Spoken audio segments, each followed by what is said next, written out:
Yo, yo, yo, welcome back to the Straight to the Point podcast, episode 16. Y'all, episode 16. First of all, I want to thank God for just waking me up this morning and allowing me to talk about sports, which is something that I love to do. And on top of that, without him, I would not be here right now. So first and foremost, man, this week, y'all, is jam-packed with trades, okay? So today is going to be really an NFL episode. I'm going to talk about the NFL for the most part. Talk about my picks, of course, how I did. Talk about the trades. I'm going to talk about, preseason, I predicted the 49ers and the Raiders to go to the Super Bowl. I'm going to tell y'all how those teams are doing currently and if I'm on the right track. And then I got a special segment at the end for my favorite team. I got to defend my dogs, the team I've been repping since day one, y'all. So first of all, let's get into it. These NFL picks. I did bad this past week, not gonna lie. I did go 6-9, but I think it has a lot to do with I picked a lot of upsets. Okay, I did pick a lot of teams that I figured was going to get the upset instead of just going with the top dog, right? For example, I picked Steelers. For example, I thought the Steelers would go in there, maybe snatch a rough win. I picked the Detroit Lions to beat the Miami Dolphins. Detroit was up, but they did blow a lead towards the end. I did pick the Texans to beat the Titans, right? It was a close game, 10-17, but I'm just picking these upsets because I feel like, some weeks we're going to have that, right? Any given Sunday. So I go ahead and take that leap of faith and I pick these teams, but it does come back to bite you in the butt. Eventually, I picked the Packers to beat the Bills, right? And in some games, I picked the right team. They just played terrible. For example, the Bengals against the Browns, they played terrible. I picked the Colts against the Commanders. The Colts lost, and stuff like that. The Raiders against the Saints. The Raiders lost. So, yes, it was a bad week, but most of those losses were my upset picks. So let's go ahead and let's talk about these trades, y'all. These trades, and I'm gonna go ahead and I'm gonna tell y'all which trades I like the most. So I'm going order by the trades that I liked the most. First and foremost, the Vikings trading for TJ Hawkinson. I think that is a huge trade. So the Vikings sitting right now at 6-1. Okay, the Vikings, they look good already offensively. Now you add a dog at tight end with TJ Hawkinson. So now they have a dog at every position. They got Dalvin Cook, Justin Jefferson, and TJ Hawkinson, right? That's a trio right there that teams are gonna have a hard time stopping. I think that this is gonna be a huge trade for them going forward. I think this will put them in that championship contending category. I'm not gonna say Super Bowl yet, 'cause I'm not that sold on Kirk Cousins. But with these weapons, Kirk Cousins gotta get him to the championship. He has to. When you have a top five receiver, you have a top seven tight end, you have a top five running back, arguably. You gotta make these you gotta make plays to get teams to the championship. I mean, it all comes down to QB play, right? That's what they all say. They all say you gotta have a QB to win this league, and that's true. So Kirk, there's no excuse. You got the weapons, right? You have the coach that you wanted. Everybody love, from what I hear, Vikings fans love Kevin O'Connell, right? So make it work. So this all gonna fall on Kirk, but the Vikings traded a second and third for TJ Hawkinson, two fourth round picks, really. So I think the Vikings really won that trade. I mean, they got TJ Hawkinson, a great tight end, plus two fourth round picks, and I'm looking at a team with the Detroit Lions. Like, they're not necessarily in rebuild mode because they're competing this year. So I wouldn't say complete rebuild, but you get rid of one of your only. Well, you have DeAndre Swift who's staying hurt right now. Amon-Ra St. Brown who's pretty good. Why don't you keep TJ Hawkinson? I think you need to keep these kind of players around, especially these kind of young players. TJ not that old. So you're trading one of your best players for a second and third, but you're also giving them two fourths. So at the end of the day, I think the Vikings did win this trade more so than Detroit winning this trade. That makes sense because that second round pick and that third round pick gonna be late picks. So the Vikings are pretty good. So those late picks, basically, you trade these late picks for. You receive these late picks for a good tight end and TJ Hawkinson, who I think is worth just a little bit more than that. And you gave them two fourth round picks. So I think Detroit, you got worse after this trade. Minnesota, you definitely got better. So great trade by the Minnesota Vikings, who should now be in championship contention with TJ Hawkinson on the offensive side. Of course, this is probably my favorite trade, right? But this one happened a little earlier, the Christian McCaffrey trade. So this is the team that I picked going into the season to win the Super Bowl. Actually, not win the Super Bowl, but go to the Super Bowl, right? I didn't pick a Super Bowl winner. I just picked who I thought was going to be there. And it had to do with Kyle Shanahan and the way he designs this offense, right? He's a run first kind of coach. He loves to run the ball and then play off the play action, right? And he's so good at designing plays. He also throws trick plays in there every now and then. And y'all saw a glimpse of it this past week. Christian McCaffrey had a throwing touchdown, a receiving touchdown, and a running touchdown, right? This is what Kyle Shanahan can do with a all-star running back. He's never had one, right? He always had the Raheem Mosterts, right? The Matt Breidas, right? The Tevin Colemans, the Jeff Wilsons. He's never had a top 5 running back. So now you put a top 5 running back in that offense with Deebo Samuel, who was hurt this past weekend. And we saw what Christian McCaffrey did to kind of fill in that role. With George Kittle, who's starting to wake up a little bit. Brandon Ayuk, who's starting to wake up. Jimmy Garoppolo, you're comfortable now. Now you got a top 5 running back. You got a top 5 player in the league in Deebo Samuel because he can do it all, right? He does receiving and running. So a top 5 offensive player in the league in Deebo Samuel. You got a top 5 tight end in George Kittle, right? I mean, you're comfortable right now. So especially with the play caller and Kyle Shanahan. So I think that trade is what the 49ers need. Now, the 49ers did give up a second, third, fourth, and fifth for Christian McCaffrey, but they made that trade because now they're set. This team is set to win for multiple years, right? They're set to win. I'm not going to say a Super Bowl, right? I think when Trey Lance come back next year, this offense is going to be unstoppable. I still think Jimmy Garoppolo kind of limits them a little bit to an extent because he's a game manager, right? So the 49ers not going to be putting up 40 points, 30 points a game like they should with these players because Jimmy Garoppolo just not that guy. He just can't push it down the field like that, right? He doesn't open this offense up. But when Trey Lance gets back next year, I promise you this offense will be great because Trey Lance not only can he throw the ball downfield, but he can run as well. Now, running the ball is what got him hurt this year, right? It did get him hurt, but at the end of the day, I think that running threat makes defenses light on their feet. Like they can't say, okay, they're gonna throw it, they're gonna run it. We got to account for Christian McCaffrey. You got to account for Deebo. You got to account for George Kittle, and you got to account for Trey Lance with his legs every single play, which is gonna make life hell for all these defensive coordinators. So I think that this Christian McCaffrey trade made the 49ers good for the next couple of years, like no doubt about it, especially with that defense, Nick Bosa, Eric Armstead, Fred Warner. I think that this team is now set to compete in the conference championships for the next 4 or 5 years. Right? Yes, they gave up a lot of draft picks, traded a lot of draft picks to get Trey Lance. They traded all these draft picks to Christian McCaffrey because they're in win now mode, and I believe that they can win right now. My next trade that I liked a lot was the Kadarius Tony trade, y'all. Kadarius Tony went to the Chiefs. Okay, the Chiefs got another receiver, another, I believe, future star in this league. Now, Kadarius Tony has started out slow. He was hurt his rookie year, and then this year they're just not using him. Plus, he's still dealing with injuries, okay? I think that Kadarius Tony is a legit talent. Okay, I think he has the speed. I think he has the elusiveness. I think he can make the moves and the plays to be good in this league. And now you're putting him in the Andy Reid offense with Patrick Mahomes, Travis Kelce, right? You got the receiving core is like it's like a what you call it, a unit right now. It's like a stable right now. You're using every single receiver. There is no Justin Jefferson out there, Devontae Adams. There is no Deebo Samuel, somebody where you're saying, okay, he's going to get the ball. Mahomes is spreading the ball around.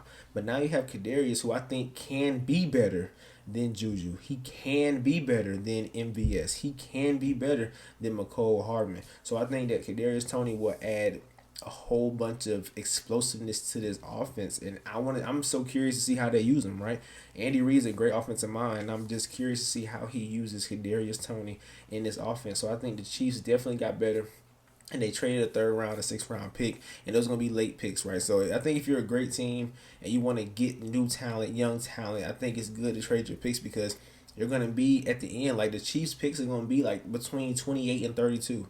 Right, so you're looking at the 28th pick, the 32nd pick in the third round, right? That's a pretty late pick in the third round for Kadarius Tony, who is young, right? Fresh. It's like basically they drafted him. That's basically what this looks like. It looks like they just drafted him. So I think this is a great move for for the Chiefs. I think the Giants lost a future star.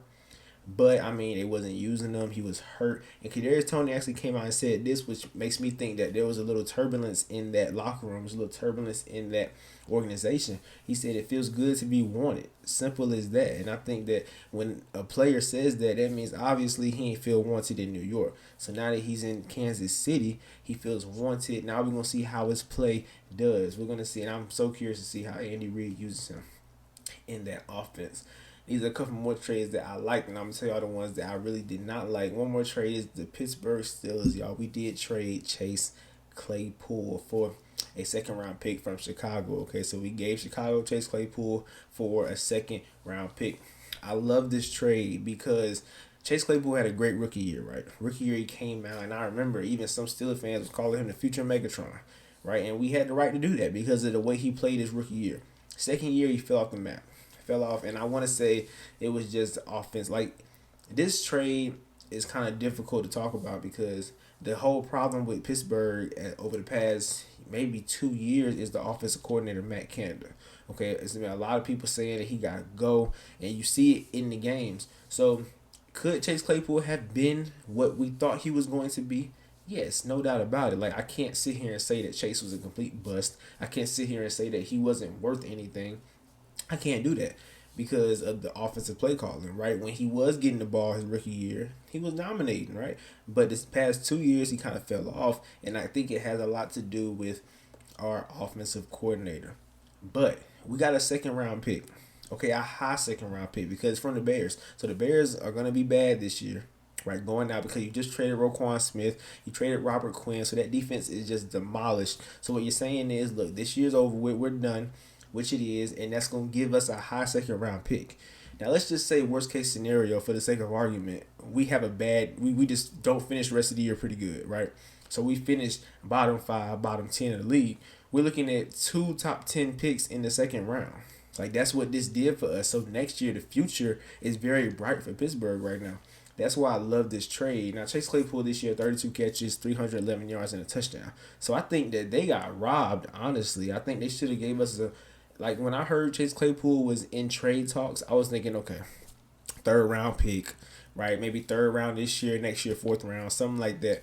But they gave us a second round pick, and it's going to be a high second round pick. So Chicago did terrible in this trade because you're getting a player that really hasn't proven that he's worth that second round pick. And once again, could be because of the offensive coordinator in Pittsburgh. We don't know.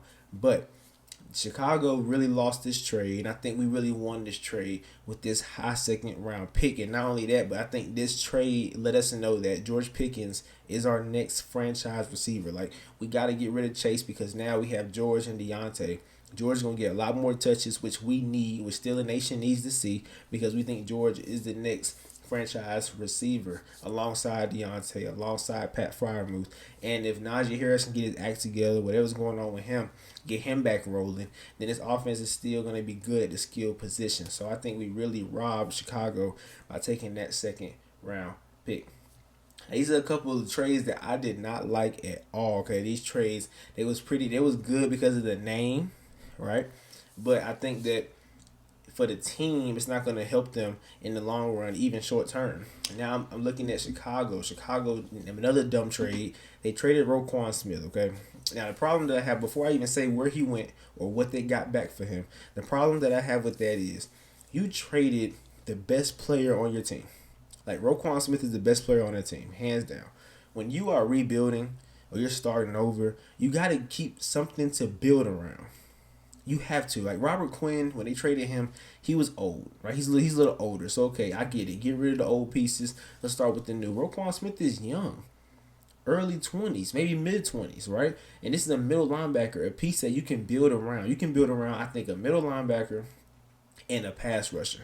I think that is it because they can be involved in every single play, right? But whenever you trade your best player at the middle linebacker position, now you have nothing to build around. What are you building around on defense? Really, you just starting from scratch on defense versus having something to build around. For example, the Carolina Panthers, they have Brian Burns. You can build around that. They have Derrick Brown on the D-line. You can build around that. They can build around those players versus Chicago. You can't build around anything now because you got rid of a top 5 middle linebacker, in my opinion. And then not only that, but then you trade them to the Ravens, okay, for a second, a fifth, and a linebacker named A.J. Klein. I don't know who that is, but you traded for a second and a fifth. I think Roquan is worth the first round pick, especially when you're trading to the Ravens, because the Ravens are going to have a late pick, right? So really, you traded a late second round pick for a top 5 linebacker in the league. Like that made no sense to me. Chicago, I don't know what they're doing, but they are really about to go downhill from here on out. Like this trade just makes no sense to me. If you're trading a top 5 linebacker, and you're trading him to a good team at that, right? You trade him to a team that's going to have a plus 500 record, which means that pick is going to be later in the draft. You traded Roquan Smith for a late second round pick, a late fifth round pick, and some linebacker named AJ Klein. Like, I don't understand that pick at all, that trade at all. But I also don't understand it from the Ravens standpoint. Now, don't get me wrong, you're getting a dog. Like, Roquan Smith is a dog, no doubt about it. He will be all over the field. He gonna help this run defense out. But what's the problem in Baltimore right now? Right, over the past couple of weeks, I've been hearing that the secondary is bad. That's what I've been hearing. That's what I've been seeing. Right, you saw Tua come back on the secondary. Right, you saw Buffalo Bills come back and they blame the defense. I say it's half Lamar, half defense, but we're looking at this defense saying that passing wise, they're a bad defense. They are the third worst in the league when it comes to passing yards. I mean, they've allowed the third most passing yards in the league. That's pretty bad. So now you adding a middle linebacker versus adding a corner or a safety. Like, you got a dog because you're eighth worst in rushing yards allowed. So you allow the eighth most rushing yards, right? So he's gonna help that run defense, no doubt. But teams can still air it out on y'all. Teams can still throw it over y'all head because y'all did not address the secondary, which is a problem to me, right? You want to address your problems versus adding what's the best player on the market. That's in my opinion. I think it's all about need. Like in the draft, when you draft players, you draft what you need versus the best player on the board. Like, that's just me. I will always draft what I need versus the best player on the board. In my opinion, I think they just went out and grabbed a stud versus what they really needed. Like, it's going to make them better on defense, but not in the area that they were struggling in. So I think that teams will still be able to pass the ball against the Ravens, right? Running the ball is going to get a lot more harder. Don't get it twisted. But I think passing the ball is going to still be easier because Marcus Peters fell off the map. Marlon Humphrey, I don't think he is as great as a corner as everybody think. Right, Kyle Hamilton still grooming. He's still becoming that player that we all thought he would be out of Notre Dame. And then Marcus Williams, I ain't heard his name all year, so his secondary is looking pretty bad. And then you add a middle linebacker versus a safety or a corner. So that's why I did not like that trade for either team. I mean, the Ravens, like I said, you got a top 5 linebacker, but at the end of the day, you did not address the need. It looked like you addressed a want. You addressed a want versus a need, in my opinion. And then the next two trades. So one, I like this trade, and then another trade I don't like. So the trade that I do like is Calvin Ridley going to Jacksonville. Okay, Calvin Ridley suspended for the. Everybody knows the story. He betted. He did some bets right in the league. You cannot bet. You cannot bet money in the league, basically, especially on your own team or your own stats or your own or anybody in the league. Really, you cannot bet in the NFL.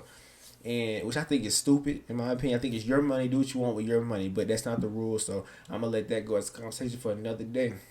But Calvin Ridley, right, a receiver that I think was pretty good in Atlanta when he was playing, went to Jacksonville. Okay, Jacksonville traded a 2023 fifth round pick, so next year fifth round pick, and then the following year second round pick. I think Jacksonville won this trade hands down. Okay, of course you're not gonna have them this year, right?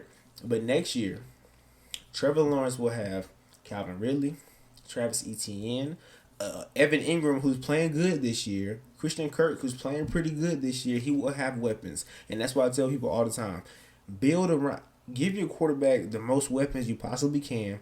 Make his job less harder. Make him more comfortable. Now Trevor Lawrence has a number 1 receiver in Calvin Ridley, with a nice number 2 in Christian Kirk, with a running back in Travis Etienne, a tight end Evan Ingram. He has weapons now. Now I think Trevor Lawrence will get way better next year versus this year, right? I told y'all this year I think he would get better because of Doug Peterson, but I told y'all give me 2 years. I did say that. Don't forget I said that. Now I said give me 2 years with Doug Peterson for Trevor Lawrence to become that guy that we thought he would be. And now you're adding playmakers around him, which I think will help him in the long run. So I love this trade for Jacksonville. Atlanta, now you have Drake London and Kyle Pitts, who you're really not using, but I think so. I thought Atlanta was going to build around that offense, right? I thought Atlanta was going to try and outscore people when they had Calvin Ridley, Drake London, and Kyle Pitts next year, Cordell Patterson next year, right? The only question mark was the quarterback. But now you get rid of Calvin Ridley. I don't think the offense is going to be as good as I thought it would be. So, but I love what Jacksonville did with this trade, y'all. Building around your quarterback. I love to see it because you got to value them. Make the job a lot easier than it has to be. In this next trade, I think the Miami Dolphins overpaid for Bradley Chubb. Okay, Denver did trade Bradley Chubb in a 2025 fifth round pick, and then Miami traded a first round pick 2024 fourth round pick in Chase Edmonds. Okay, yes, you got a stud on the edge. Okay, I told y'all this league is all about quarterback play and your pass rush.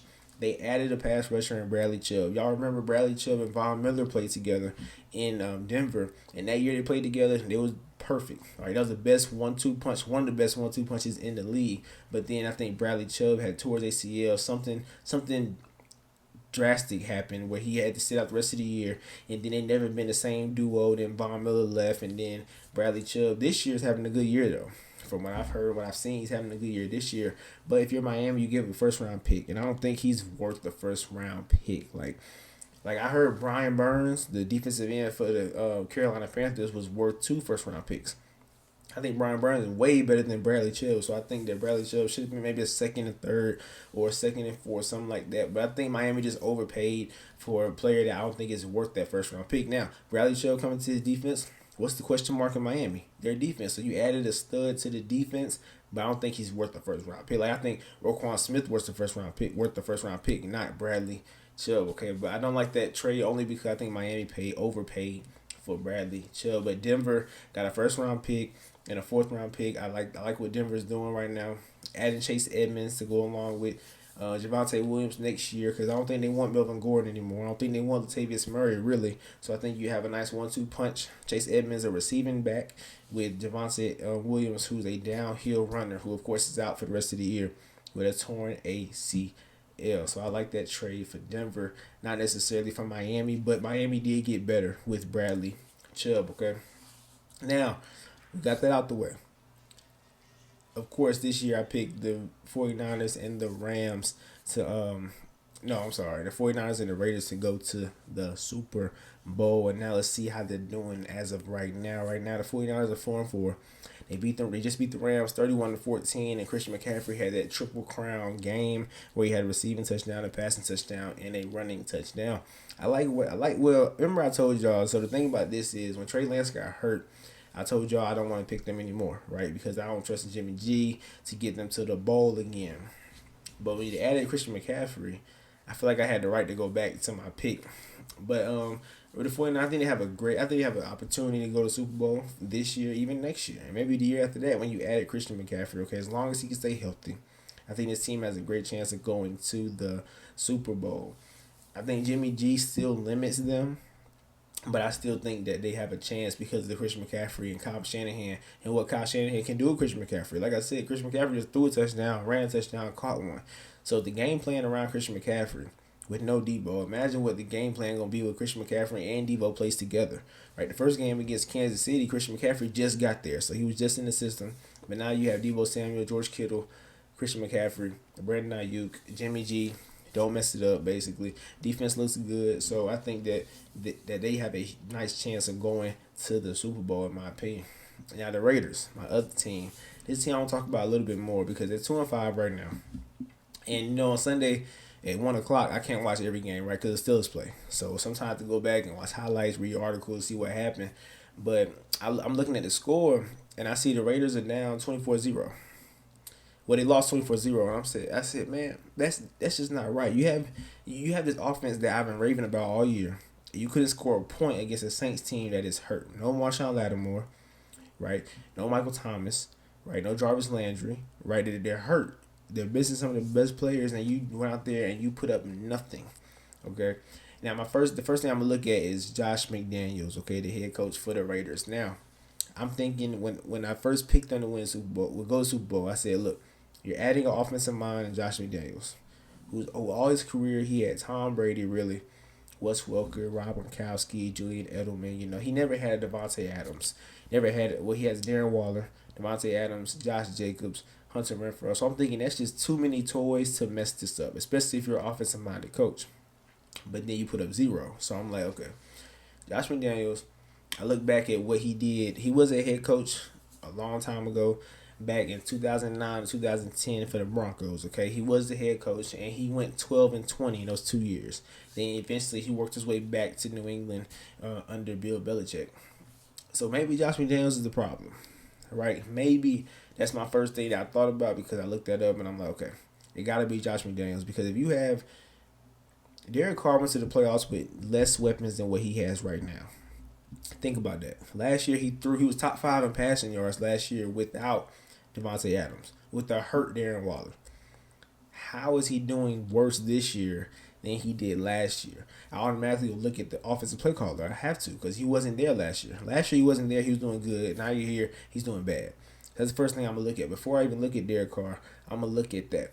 So people that's blaming Derek Carr, you can't do that because last year they went to the playoffs with less than what they have now. So it got to be a different problem. But then I read Bleacher Report, and they did say that Derek Carr is playing hurt with a back injury, right? A quarterback, look, take it from me, right? A quarterback with a back injury, that's just not good. I had a back injury before. I couldn't throw the ball, and it hurt. It's bad, right? A back injury for a quarterback is bad because you got to use your back. Your back, all that is involved with you throwing. It's all involved with your throwing mechanics. I also said Devontae Adams was limited with an illness. Okay, so he was sick. He had 1 catch for 3 yards, and I'm like, what is going on? But then I go back and I read this. He had an illness problem. Okay, so maybe that's the excuse. And then Darren Waller, of course, did not play. Now, am I giving up on this team? No. Is it looking bad? Yes. Am I hitting the panic button? Yes, I am. But last year they was 6-7, and they won the last 4 games to get into the playoffs, so they can make that little run. Okay, that's why I say it's hard to say that teams are done for the year because they can always make that run. Okay, so I think that this team is still alive. They just have to win these next couple games. I know they playing Jacksonville, the Colts, a couple of games they can win, right? So they gotta go and they win these games if they even want to be in playoff contention. You get into the playoffs, then it's just best man wins at that point. And I think this offense can do that in the playoffs, but they just gotta get there, in my opinion. And they can win these next couple of games. They can, but I am definitely hitting the panic button. And I'm definitely worried about this team because I thought they would be in better shape than this. And people saying that they're done, but look at the Chargers. The Chargers don't look that good no more. The Broncos, we know who they are. So the Raiders can work their way up and get in the wild card at least because the Chiefs are looking very unbeatable right now. But like I said, they can make that run at the end of the season. And speaking of runs, let's talk about the Pittsburgh Steelers. Now, man, I've been hearing a lot of stuff through Steeler Nation from friends, and it's really making me mad. Okay, Kenny Pickett. Let's talk about him first. People are saying Kenny Pickett, maybe he wasn't the guy. People are saying that these are the same people that said that Kenny Pickett was our QB1, our franchise quarterback when we drafted him, and when he came in against the Jets and ran those 2 touchdowns.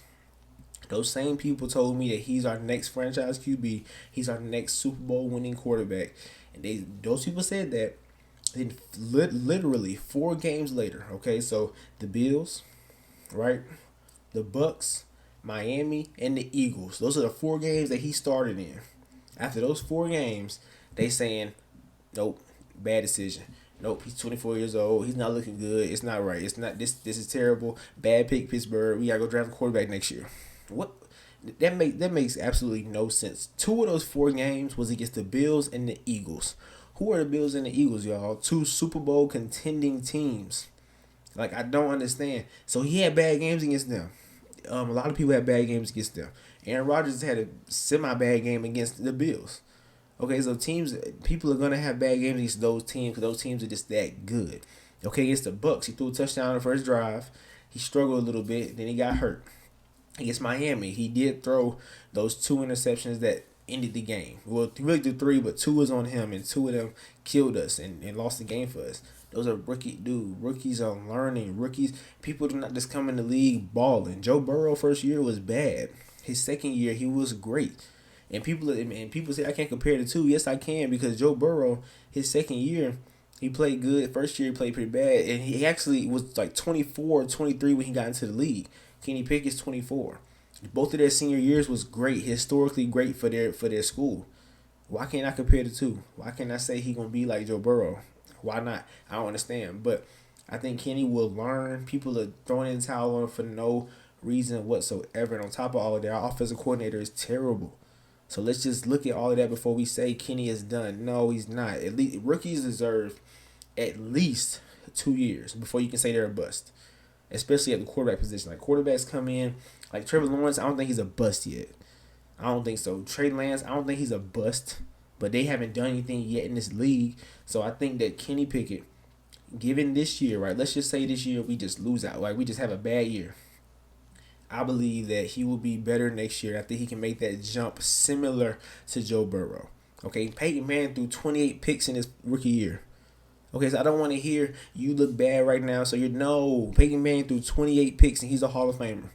Okay, so give my man a chance, please. That's for everybody saying that he's bad. Give him a chance. In 4 games, you can't judge nothing. That's my whole thing about hype trains. Okay, you cannot do that. Just because a player is playing bad in 4 games or playing good in 4 games, that does not define them. All right. Secondly, T.J. Watt, our best player on the team, is not here. He's hurt. He's been hurt since week 1, literally since week 1, and we won the only game he played in. We won it. Okay, and then he's been out, and then we won 1 game since he's been out. We're 2-6 right now. Look, T.J. Watt is coming back after this. So on the bye week this week, he comes back next week. Okay, T.J. Watt comes back, and this is our last stretch of games, guys. The Saints, the Bengals with no Jamar Chase. So I'm sorry, the Saints who are hurt right now, the Bengals without Jamar Chase, and we saw how they looked on Monday. The Colts with Sam Ehlinger, the Falcons with Marcus Mariota, the Ravens, who in history we have dominated Lamar Jackson. I don't care what nobody says. Look at the history.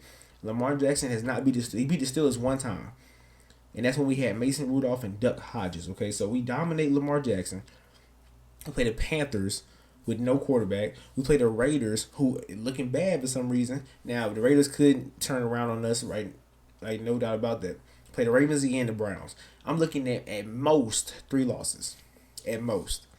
At most 3 losses, and that's maybe between the Ravens. Might lose to the Ravens 1 time, maybe the Raiders if they turn around, and then maybe the Browns with Deshaun. I don't even think, like, I'm looking at 3 losses at most. That's only 8 losses on the year. I'm sorry, that's 9 losses on the year. If we can go 8-9, I don't think that's not a bad season. That's not terrible. It might be a little under 500. Right? It's 1 game under 500, but you know what? No, I see 2 losses. We might lose 2 more games the rest of this year. Can that keep us in playoff contention? It can. So people throwing the towel on us. Look, we're missing our best player. Quarterback is young. Our offensive coordinator is terrible. Okay, there's a lot of variables that defines that. People saying that we got to tear it down and build it back up. What rebuild? What rebuild are y'all talking about? We are not in a rebuild mode. We have a top 5 defense with a top 5 coach. What rebuild? You have Deontay Johnson, George Pickens, Pat Freiermuth, Najee Harris, who needs to get out of that shell right now and play like himself. What rebuild? There is no rebuild. Rebuild is when you have nothing. Okay, we have something here, and like I said, T.J. Watt comes back. He makes Cameron Hayward's job easier. He makes Alex Highsmith's job easier. He makes Miles Jack's job easier. He makes all of our corners' job easier. We just added William Jackson, a veteran corner. He makes their job easier, and then he makes Minka Fitzpatrick's job easier because he creates pressure, and pressure is the best thing you can do in this league. So are we done? No, we're not done. Is my hand on the panic button? Yes, it is. But are we completely done for? No. So everybody got us in the top 5 picks next year. Slow your roll. The season's not over. Mind you, our head coach name is Mike Tomlin, okay? So don't count us out right now. I think we still have a chance to make a little run.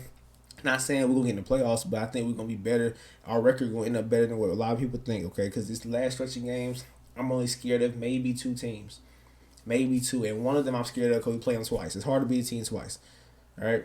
So, look, slow your roll. Y'all calm down. My dogs, we're going to be just fine, okay? But that was today's episode. I know it was different than normal. I didn't have any games that I wanted to talk about from the previous week. So I just wanted to really just talk about the trades and talk about what my teams are that I picked in the Super Bowl, and then talk about my own team, the Pittsburgh Steelers. All right. So that's it for today. All right. Y'all stay blessed. Y'all stay safe out there. Okay. Rest in peace. Take off. I know y'all heard what happened. So y'all got to stay safe. All right. This world is dangerous. People are crazy. So y'all stay safe. Don't be doing nothing crazy to nobody because you don't know what they're capable of. All right, so y'all be careful, be safe, stay blessed. All right, much love to y'all. I will see y'all on Friday. All right, I'm out.